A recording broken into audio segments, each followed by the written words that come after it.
Olá! Este aqui é um sermão expositivo para a disciplina de homilética da Fabapar, do professor Reginaldo Pereira de Moraes, e eu estou aproveitando para postar esse vídeo, como eu fiz também, já numa outra oportunidade, aqui no Teodidatas no YouTube.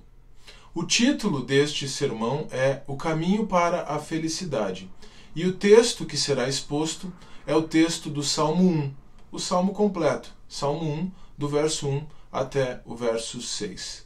Charles Spurgeon, o príncipe dos pregadores, ele nos diz que o Salmo 1 funciona como que um prefácio do livro de Salmos. Então, a temática que nós encontramos no livro dos Salmos, ela é apresentada, ela é introduzida, ela é resumida aqui no Salmo 1. E qual é essa temática? Essa temática é exatamente o caminho da felicidade. Como viver uma vida feliz por meio da santidade, por meio da dedicação a Deus e a sua palavra, e em contrapartida também nós encontramos no livro dos Salmos, e nesse salmo em particular, o alerta quanto ao caminho contrário, quanto ao caminho dos ímpios, e o alerta quanto à destruição dos ímpios por não estarem seguindo a Deus e a sua palavra. Então vamos para a leitura do nosso texto. E para facilitar, para você acompanhar a leitura, caso você queira, é claro, eu vou deixar o texto do Salmo 1 aqui na descrição do vídeo. Bem-aventurado o homem que não anda no conselho dos ímpios, não se detém no caminho dos pecadores, nem se assenta na roda dos escarnecedores. Antes, o seu prazer está na lei do Senhor, e na sua lei medita de dia e de noite. Ele é como árvore plantada junto à corrente de águas, que no devido tempo dá o seu fruto, e cuja folhagem não murcha, e tudo quanto ele faz será bem sucedido. Os ímpios não são assim, são, porém, como a palha que o vento dispersa. Por isso, os perversos não prevalecerão no juízo, nem os pecadores na congregação dos justos.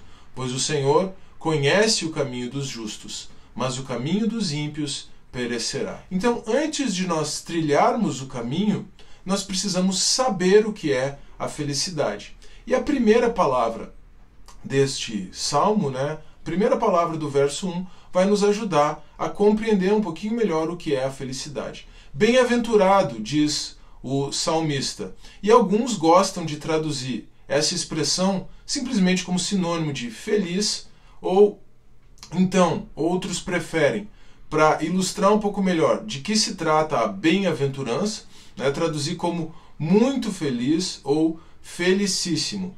E aqui, a partir da palavra, da expressão, mais precisamente a partir da expressão que foi utilizada na tradução grega do Antigo Testamento, nós encontramos um claro paralelo com Mateus 5, 3 a 11.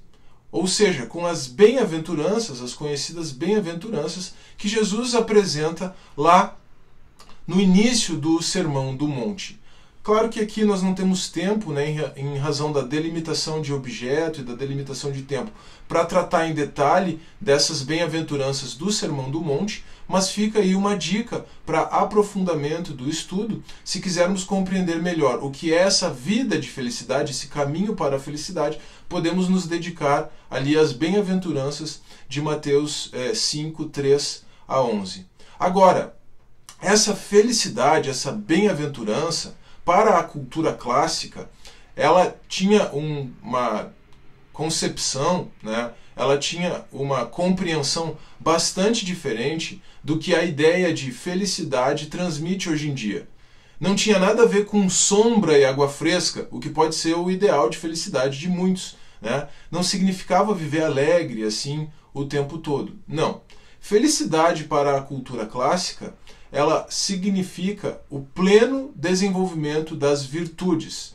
Então, é preciso ter as virtudes em si e desenvolver essas virtudes. E Tomás de Aquino, o principal pensador cristão da Idade Média e um dos maiores teólogos de todos os tempos, relaciona essa ideia de felicidade, de pleno desenvolvimento das virtudes, ao que ele chama de vida de beatitude. Então, de fato, o caminho para a felicidade é um caminho de santidade, é um caminho de devoção pessoal a Deus, é um caminho de santificação e desenvolvimento da felicidade. Então, nós precisamos compreender já, tendo entendido o que é esse caminho, ou melhor, no que consiste a felicidade, nós precisamos também, para começarmos a compreender o caminho, entendermos que o caminho da felicidade exige a rejeição do caminho dos ímpios. É isso que nós temos no verso 1. Né? Há um aspecto negativo desse caminho para a felicidade. E aqui negativo não significa algo pejorativo. Significa que há algumas coisas que não devem ser feitas. E quais são essas coisas que não devem ser feitas? Ou qual é esse aspecto negativo do caminho para a felicidade? Esse aspecto negativo, ele envolve a rejeição do caminho dos ímpios. Ele envolve a rejeição do padrão deste mundo. Né? E aqui nós temos uma clara conexão, e já ilustrando, né, esse aspecto negativo do caminho da felicidade, nós temos uma conexão de novo com o Novo Testamento, né? Por exemplo, com as palavras de Jesus em Lucas 9:23, onde ele diz: se alguém quiser vir após mim, a si mesmo se negue, dia a dia tome a sua cruz e siga-me. Então, para negarmos o caminho dos ímpios, né, aquilo que o mundo oferece, nós precisamos antes negar as nossas próprias vontades, negar a nós mesmos. E aí, o outro paralelo no Novo Testamento, nós encontramos também em Romanos 12:2, onde Paulo nos orienta a não nos conformarmos, não nos ajustarmos, não tomarmos a forma da presente era, né, da presente ordem de coisas, do padrão do mundo. E aqui nós temos também uma ilustração, aqui no verso 1, uma ilustração do que é esse caminho dos ímpios. É uma ilustração até gráfica, né? Se nós nos detivermos nos verbos que Davi emprega aqui neste salmo. Ele utiliza o verbo andar, num primeiro momento, depois ele usa o verbo deter-se, né? E aí depois ele utiliza o verbo sentar-se. Então, isso ilustra, claro, embora cada uma dessas ações possa ser considerada de maneira isolada também, né, mas se nós tomarmos essas ações em conjunto, isso ilustra a sutileza com a qual o caminho dos ímpios, o caminho do mundo, o padrão do mundo, vai tomando conta de uma pessoa. Né? Primeiro, a pessoa está dando ouvido a alguns conselhos, ao conselho dos ímpios, né, e está andando e ouvindo. Claro que aqui o andar pressupõe seguir esses conselhos, né? Mas então ela está andando, ouvindo aqueles conselhos, e aí num determinado momento ela se detém, né? Ela para e começa a considerar o caminho dos ímpios, começa a achar interessante aquele padrão. O passo seguinte, né, a próxima etapa, é se assentar na roda com os escarnecedores, é estar no meio daquelas pessoas que zombam de Deus e da sua palavra, zombam do pecado, entendem que o pecado não é uma coisa tão grave assim, né, o relativismo moral dos nossos dias de hoje. Então isso nos fornece uma ilustração gráfica e nos mostra a sutileza desse caminho dos ímpios, do caminho do mundo, como ele facilmente pode nos tentar e nos seduzir. Por isso é muito importante que nós estejamos atentos a tudo que fazemos e, em especial, estejamos atentos com os nossos relacionamentos. Né? Todos os nossos relacionamentos, tudo aquilo que nós fazemos e procuramos fazer, como Paulo nos ensina em 1 Coríntios 10:31, deve ser feito para a glória de Deus. Agora que já vimos o aspecto negativo, podemos ver então qual é o aspecto positivo deste caminho para a felicidade. Porque o caminho da felicidade é um caminho que está na palavra de Deus. E é disso que fala o verso 2. Em primeiro lugar, o verso 2 fala de ter prazer na lei de Deus. Esse é o primeiro aspecto. Ter prazer na lei de Deus não significa, não tem a ver com legalismo. Não significa pensar que alguém pode ser salvo por meio do esforço próprio, por meio da observância da lei. Mas significa compreender no seu íntimo que o padrão de santidade descrito na lei de Deus é algo bom. A lei é boa e o mandamento é bom, santo e justo, como Paulo escreve em Romanos 7. E isso nos remete, né, para a discussão que Paulo trava em Romanos 7 e 8.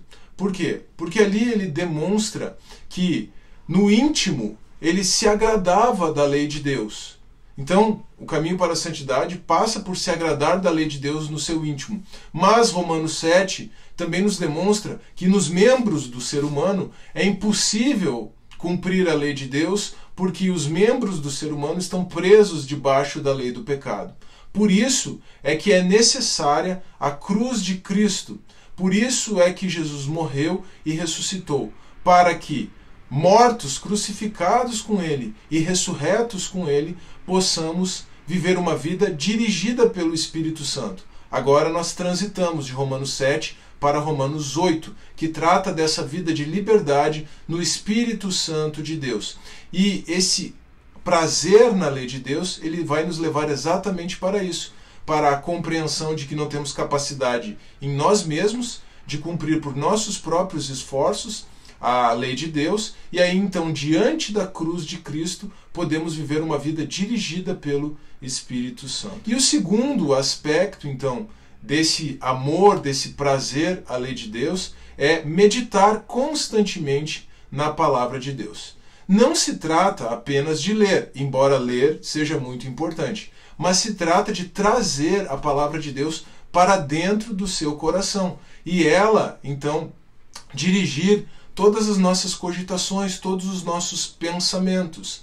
Então, sem qualquer pretensão de apresentar a coisa aqui como uma receita de bolo, né? Leia de manhã, leia à noite, leia tantos capítulos por dia, use o material devocional X. O fato é que essa necessidade de meditação constante na palavra de Deus está por trás da prática de muitos cristãos de ler a Bíblia todo dia, né? Uma porção da Bíblia, alguns capítulos. Muitos gostam de ler a Bíblia uma vez por ano, mais de uma vez por ano, 2 ou até mais vezes leem a Bíblia por ano, utilizam materiais devocionais, não importa. Cada um deve buscar diante de Deus a direção do Espírito Santo para aquilo que se adapta melhor, né, à sua realidade, às suas preferências, mas é importante que diariamente nós estejamos meditando diante da palavra de Deus, trazendo a palavra de Deus para dentro do nosso coração e considerando aquela nossa incapacidade natural de atendermos ao padrão de santidade da lei de Deus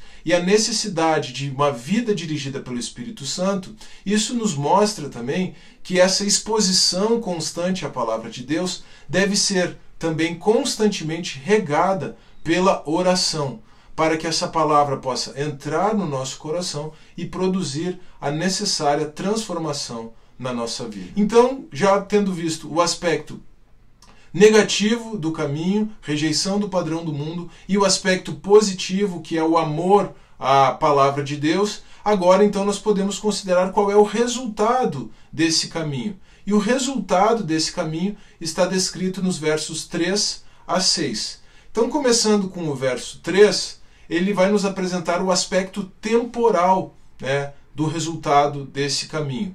O verso 3 compara o homem feliz, o homem bem-aventurado, aquele homem que ama a palavra de Deus e medita sobre ela, com uma árvore que produz o fruto no devido tempo.